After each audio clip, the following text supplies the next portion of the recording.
Alright, let us study together an algorithm that would allow us to, given a CFG, convert it into SSA form.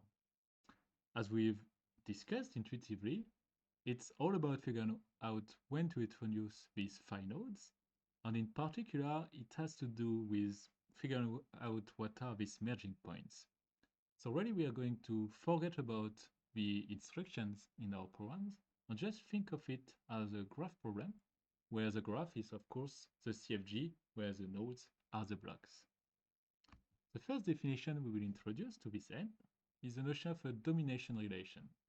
The domination relation is a relation of nodes in a graph where the node A dominates the node B if any path that starts from the entry point of the graph to B contains A. If you think about it semantically, that means that if you consider any execution of your program, and that you know that you have reached a certain program point B, you are guaranteed that this execution went through A. So it gives you a very tight connection in terms of control flow of information between the node A and the node B.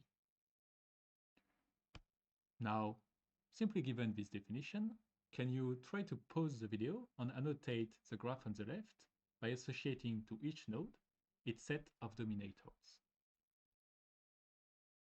All right, if we take a look together now, the first obvious remark is that this relation is reflexive. So the only node that is in the set of dominators of N3 is itself. If you now consider loop, you once again contain yourself, but also you had to go through N3 in order to get there. So N3 is part of the dominators of loop. If we continue with exit, nothing exciting happens. We basically have to consider entry, loop, and exit. Similarly, for BRR, you have the set of direct paths from entry to BRR. However, things get a little bit more exciting if you consider the dominators of loop end. Indeed, neither BRL nor BRR, despite being direct predecessor of loop n as part of the dominators of this node, because you might reach loop end starting from entry without passing through either of them. We will now introduce two very related definitions. The first one is the notion of strict dominance. We say that A strictly dominates B if A dominates B and A is not B. So it's just a complicated way to say that we remove the reflexive closure of the relation. And we have the notion of domination tree, which is a data structure that is very convenient to store this domination relation. The second definition of interest here, the notion of dominance frontier, which actually is really the key definition that we need when it comes to defining the transformation toward SSA form. The dominance frontier of a given node in a graph is itself a set of nodes of the graph. And we say more specifically that a node B belongs to the dominance frontier of node A if two criteria are satisfied. First, A does not strictly dominate B, and second, A dominates a direct predecessor of B. Let us illustrate graphically this definition to try to grasp it a bit better. You take the perspective of the entry node, you can wonder in this graph, what are the set of nodes that are dominated by entry? And it will, that are, strictly dominated by entry, and it is this violet shape, essentially all nodes but entry, if this graph is all there is to the world. However, if entry were to be a little bit of a misnomer, there was another node, entry prime, that actually can reach exit as well, then suddenly this node exit becomes of great interest, in the sense that it is no longer true that entry dominates exit, since you may reach exit by going through entry prime without passing through entry. However, it still have a particular status compared to entry. This particular status is that it's only barely escaping the influence, this violet shape of entry, and that is exactly what is called to be in its dominance frontier. Now, why is it interesting in terms of our problematic, in terms of phi nodes? Well, think of it this way. Suppose that entry is defining a variable A, for instance, as a definition site for variable A. Then if you are in loop or in test, then, well, as far as this definition site is concerned, there is no ambiguity about the fact that you have to take it into account in your is it my most recent definition kind of relation that you're using to update your use sites? So maybe it is not the most recent, maybe loop itself was defining an alternative version of A, but there is no ambiguity that the definition of A that comes from entry is in the competition to be used. Now, when you are at exit, that's the first kind of like border point where suddenly it's unclear whether you would like to use this definition of A from entry. You might want to use this definition of A that comes from entry prime. So that's really one of these merging points that we've been looking for that are captured by this dominance frontier. That's the point where you want to introduce a file node. As a way to see if you are comfortable with the definition of the dominance frontier, I would like to invite you to pause the video and give a shot at defining specifically for the loop node, the set of nodes that it dominates, so this violet shape that we've seen before, as well as the dominant frontier of the loop node. Let me go through the solution with you. If you first consider the set of nodes that loop dominates, is of course this internal central subgraph, where you can naturally see that n, for instance, is not part of the domination because you might reach it from either side. When it comes now to the dominance frontier, interestingly, as you would obviously expect, the nodes G and the node N are part of this frontier because they both admit a predecessor from this central graph. More maybe surprisingly, loop itself is also in its own dominance frontier. Indeed, it is not strictly dominating itself by definition. However, you can see that it has a predecessor, loop N, in its own zone of influence. And the intuition behind that is that if you think of loop as in particular containing the use of a certain variable I that is kind of the index that you're using to iterate, you easily understand that there will be an ambiguity for these variables between its initial value coming from entry or the updated value while you are looping coming from loop N, hence the need for a file node that is correctly captured by the dominance frontier here. So we have introduced two definitions that we have argued are crucial on our way to define an algorithm to actually convert into SSA form. We therefore need to be able to actually compute this domination trees, the set of dominators of each node, as well as this domination frontier of a given node. Let us take a look at how we could achieve such a computation. First, when it comes to domination trees, computing the dominators of each node, we will rely on two observations. Consider on the left-hand side a node n that has as a set of predecessors here two of them, A and B. And crucially, we assume that there is no other predecessors to n in the graph. The first observation is that if P is a node that dominates both A and B, as is represented here with this slight path that leads both P to A and P to B, and is such that both A and B are in this zone of influence of P, then it should be fairly obvious to you that P also dominates N. Indeed, we're saying that starting from the initial node, from the entry point of the graph, any path that reach A goes through P, any path that reach B goes through P. So any path that reach N, since A and B are the only predecessor of N, has to go either through A or B, and therefore through P. We therefore have this first observation. Interestingly, actually, there is some kind of reciprocate with the same situation. If now we know that P dominates N, then it is also true that P dominates both A and B. Indeed, once again, we're saying that any path that goes from the entry point to N goes through P, but then any path that goes to A can be extended to a path going to N, and therefore will go through P, and similarly for B. The point of these two observations is that we can therefore characterize equationally the set of nodes dominating a given node. So let us write D of N, this set of nodes, and we can write that the set of nodes that dominate Bn3 is a singleton set equal Bn3. And the set of nodes that dominate N is itself join a certain intersection. Let us try to unwrap this we're saying that it's gonna contain the set of, given its predecessor, the set of its dominators that are common to all predecessors. That's exactly what we have depicted there.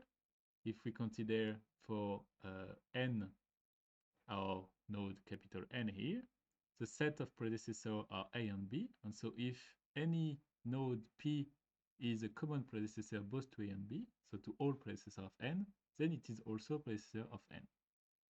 And we can prove that this set of equations exactly characterize the set of dominators, of each node. And since now we have a system of equations, we can solve it by iteration as you are probably used to. And that gives us an algorithm that you might want to ponder the complexity exactly. And for your culture, if you need a more efficient algorithm, you can have an algorithm that is almost linear and is due to Landauer and Targent. Actually, the algorithm itself is quite old, older than SSA, as it turns out, because the notion of dominator is interesting in more context than just this, the context of SSA. Now that we know how to compute the set of dominators, in particular, once again, we would represent it and store it in memory using the dominance tree, we can consider the construction of the dominance frontier itself that will rely on this first construction for the domination tree. We will write G for the ambient CFG we're working in, DT for the dominance tree of G that we would have pre-computed, and we will build this DF that is a map from node to set of nodes, so that associate to each node its dominance frontier. The function will start by capturing all the nodes that are obviously in the immediate frontier of N. Those that are obvious are those that are a successor of the node that we are considering N, but that are not in the domination tree. So if you think back at the example that you've seen earlier, there would be this exit node that suddenly was excluded. Well, if you are just at the frontier and you have this exit node is your successor, if you know that you're not dominating it, and you can check this easily, know that you have the dominance tree, then obviously it's in your frontier. Things get more interesting when you have to look ahead a bit further down in the graph to find other elements in your dominance frontier. That will be the second part of the algorithm. This time we consider each child in the dominance tree of N, that is basically among the successor of N. We have already said this set that is not one of my child in the dominance tree is obviously in my frontier. Let's now consider each of the other nodes that were that I dominate, that N dominates. Let us call recursively the computation of the dominance frontier on each of these nodes. And let us inherit from these children the remaining of my frontier. How do I capture those that should be in the frontier? Well, it's every single one of the nodes that are in the dominance frontier of one of my children, such that I do not dominate any of those. So basically, I start from N, and I recursively traverse these violet shapes that we have been illustrating several times by now. And as soon as I find someone that is outside of this violet shape, I immediately put it in my dominance frontier. Finally, I can update the node frontier of my own node with this set that I've been constructed. And of course, the whole algorithm is in one pass and is starting from the entry node. In order to once again check your understanding of the algorithm, I would invite you to give a shot and try to unroll the algorithm on these graphs that we've seen before. At this point, it might be good to take stock of what we've been doing. Indeed, our ultimate goal, once again, is to convert a CFG into SSA form. But we have been, for a through slide, been considering something more general, which is the construction of what is called dominance frontier, basing this on the construction of certain dominance tree. The idea was that our key difficulty in order to construct the SSA form was to figure out exactly where the phi nodes were needed to be introduced. And we had observed that the dominance frontier appeared to be pretty much the right notion to find these phi nodes. So now that we know how to construct the dominance frontier of any node, and that we would have pre-computed both this set of dominance frontier and the dominance tree of the graph, we are able to turn to the construction of the SSA form itself. We will illustrate this construction on this simple control flow graph that is taken from the SSA book. First step is the insertion of the phi nodes themselves. Now that we know how to construct df, the dominance frontier of any node, it is going to be fairly straightforward. We are going to iterate on each variables, and be careful that we have not yet renamed anything. This is the first step of the algorithm, and therefore when we refer here to x in vars, we are referring to the initial variables in the initial control flow graph that may have several definition sites. And indeed, we will therefore iterate over each of these definition sites, or more precisely, over each block that contains at least one definition site of the variable x under consideration. For each of these blocks, the idea is to look into the set of its domination frontier and to add a phi node exactly at each of these blocks that are in the dominance frontier of one of these definition sites. Except that a given node might be in the in the domination frontier of several definition sites. Therefore, we will add a phi node associated to x in B, except if you have already done so before. If we add a phi node, the slight subtlety is that we have to be careful. To add a phi node is to add a new assignment. Therefore, we are introducing a new definition site that might imply that we need to consider more domination frontier. We therefore need to be careful to immediately add it to the set of definition sites of x. That makes it maybe not completely obvious that it converges, but you can convince yourself, I'm sure, quite easily of it. Let us illustrate this algorithm on a simple example here by considering the case of the variable x. We are iterating on each definition site of x, so let us start here in B. There's only one node in the domination frontier of this B, which is D. We therefore add a phi node there. We move on to the next definition site in C. This time we have two nodes in the dominance frontier, both D and E. But since we have already introduced a phi node for x in D, we don't do so anymore. Instead, we only add one into E. Third definition site will lead us to add a phi node in A. And finally, note that here it will be inconsequential coincidentally, but we still need to consider these three new definition sites that have been introduced. In general, it may cause the introduction of further new phi nodes. Here is what you obtain if you run the same process then on the variable y. We have therefore seen how to introduce phi nodes, rename variables. It was kind of a part of the process that seems fairly obvious when you looked at it, but we still have to be a little bit careful about how to do so. The idea will be to maintain a certain stack for each variable. That is a stack of names where the one on top of the stack is the most recent one. So remember this intuitive rule 2 that we had.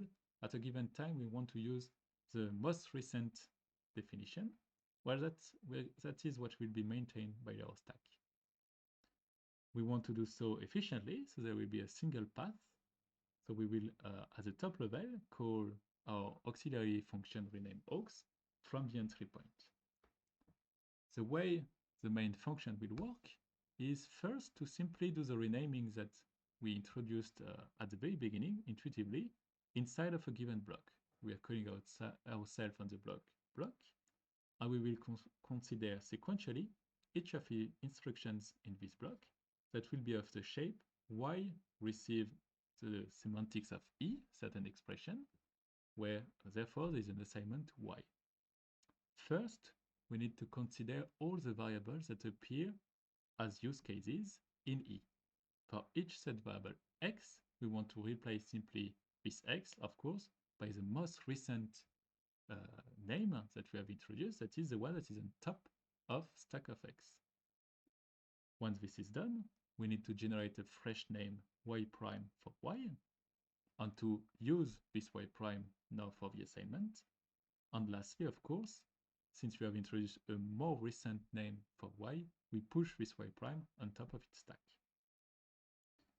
Now, second step that might not be completely obvious at first glance, but makes a lot of sense, is that similarly there are also variables that occur in phi nodes, but it's actually not the phi nodes of blocks that we need to update right now, but rather the phi nodes of the successor of blocks. So why is that so? Because if you think of it, we have been introducing fresh names, and it is crucial that right now we look at where we might jump to so that we immediately use in these targets the right freshest name for each of these variables that might have to be considered by a phi instruction when jumping from. Because from the perspective of block, I do not know what is the freshest name when I come from a block that a phi node must consider. Therefore, for each variable x that is read coming from the block under consideration, replace its instance by the freshest name on top of the stack once again. Now that we've done so, intuitively, for all of these variables, we have taken care of what happens when you get out of your zone of influence, out of your of the nodes that you dominate by handling them to the phi nodes where you might end up in. Remains to do the recursive calls in all of the successor of block that are in the domination tree. So the successor in the domination tree of this block. We will here call ourselves recursively. And once we return, we need to make sure that we pop from the stack all the variables that we introduced during this function call. This way, by giving back the handle to other recursive calls that cannot traverse the domination tree through the successive recursive calls, we will always have in scope the right freshest notion of name. If you want to convince yourself of your understanding of this algorithm, you may try to run it on this example and figure out whether you find indeed the result that is depicted in the right-hand side, with a slight convention here that we use bottom to represent the variable x and y when coming from entry point, so to represent simply the initialization variable. Now that we know how to convert into SSA form, we may ponder the reverse direction, how to get out of it. Well, it might not even be obvious to see why we would want to do such a thing after having worked so hard to get into SSA form. And indeed, it is perfectly possible to give an operational semantics to these phi nodes, for instance, by simply introducing an extension to the notion of state that the semantics manipulate, so that we carry on the information about which block ID the last jump has been performed from. However, it remains true that phi nodes are fairly alien instructions, and in particular are therefore not supported by processors. We therefore have to compile them away and implement them, for instance, in terms of moves. Luckily for us, this process will be much simpler than the conversion toward SSA. To do so, we will simply have to ponder a little bit about what does it mean to find a phi node into our SSA form at some block pk. Suppose that you have such a phi node that assigning to A. What it means is that somewhere in our control flow graph, we can find two other nodes that respectively has an assignment to A1 and an assignment to A2. These nodes don't have to be direct predecessor to BK, but they both have to be able to reach BK. Now, in order to convert away from SSA, we will simply reintroduce all the mutations that we have so carefully taken away from our control flow graph by going into SSA. And to do so, we simply introduce two new blocks that them are immediate predecessor to BK. One that will assign to A the content of A1, while the other one will assign to A the content of A2. We can therefore eliminate the phi node from BK and directly refer to A in it.